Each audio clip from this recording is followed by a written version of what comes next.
Hey nerds, as my final video of 2024, I wanted to honor the best creature in Magic, and the reason why I'm creating content today, Colossal Dreadmaw. Now, you might think this is a joke, but my first YouTube video and the entire inspiration for this channel was a Colossal Dreadmaw deck where all the creatures were 6 mana 6/6s. You can check out that original video in the video description below, and the updated version, and I will also be releasing a 2025 version, so stay tuned for that. Now, for a card to be considered for the Colossal Dreadies, it needs to be a creature, cost 6 mana, and have 6 power and toughness. Now in 2024, we have a total of 13 eligible cards. I'll review each one, give my thoughts, and then we shall crown a winner of the first Colossal Dreadies. And let me know in the comments which creature you think should win the award. Alright, let's get into it. First up is Alpha Deathclaw. It's a Golgari mutant after my own heart. It is Trample, which isn't a requirement, but it's nice to see on a nominee. It's also removal on a stick, a great reanimation target, and overall a solid inclusion in any green-black deck. You're likely to see it in something that cares about keywords such as Indominus Rex Alpha, or Cathril Aspect Warper, or in the Wise Mothman precon, which is where it can be found. Now, there's no doubt that Alpha Deathclaw is a strong contender this year. Next up is Behemoth of Vault Zero. This giant trampling robot is another Dreadmaw, but unlike Deathclaw, the removal it provides is a bit more conditional, as you need energy and it can't be a land. Despite all of that, I think the fact that it's colorless and an artifact helps a lot. If you're looking to build the Jolly Balloon Man, Seda Aetherflux Genius, or Brea Ethereal Shaper, I would find some room for this behemoth. The next nominee is Curator Beastie. This beast shares a casting cost with the original Dreadmaw, but lacks Trample. Instead it has Reach, which I think Dreadmaw should actually have, but that's another conversation. It buffs colorless creatures and Manifest Dread, helping you fill the graveyard. This effect seems incredibly powerful with artifact creatures like Arcbound Ravager or Walking Ballista. Our next nominee is Doomday Excruciator. This is the hardest creature to cast on the list by far, requiring 6 black mana, which is twice the amount required to cast its namesake, Doomsday. You can reanimate it, but you get the most benefit from casting it. Now, notably, you don't have to cast it from the hand, so you can use Hideaway or Cascade to cheat it into play. I've thought about adding this to Crick, Son of Yawgmoth, or Mikaeus the Unhallowed. Now notably in Mikaeus, you can combo this with Altar of Dementia to mill out 2 players.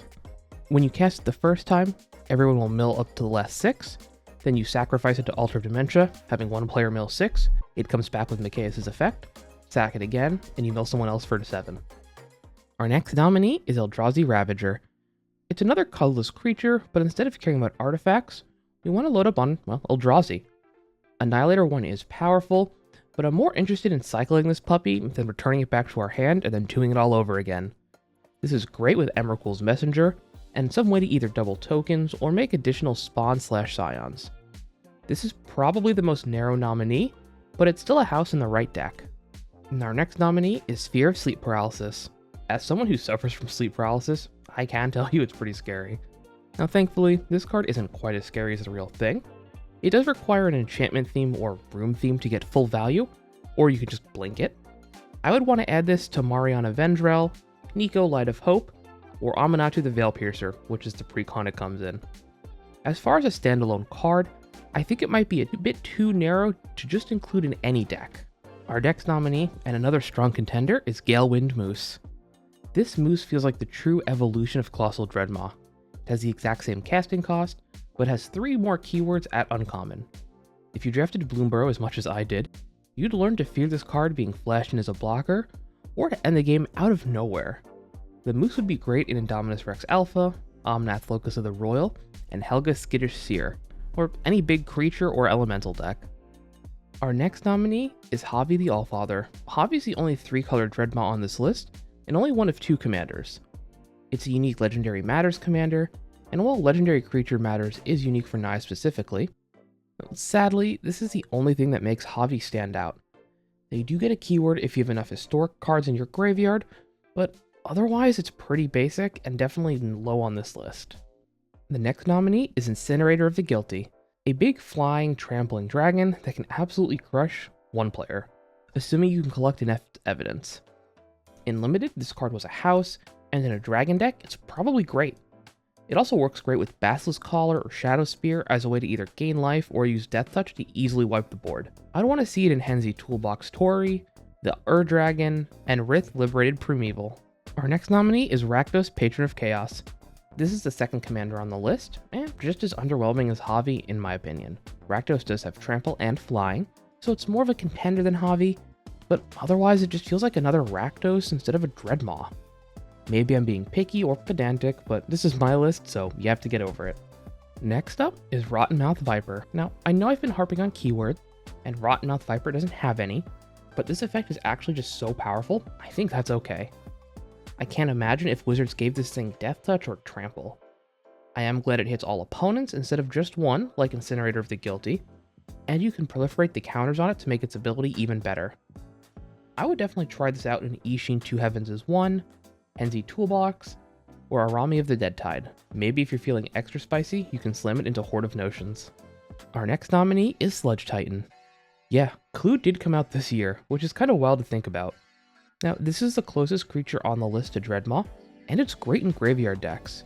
Now, as I'm recording this, I realize it's actually a play on the original Titan cycle.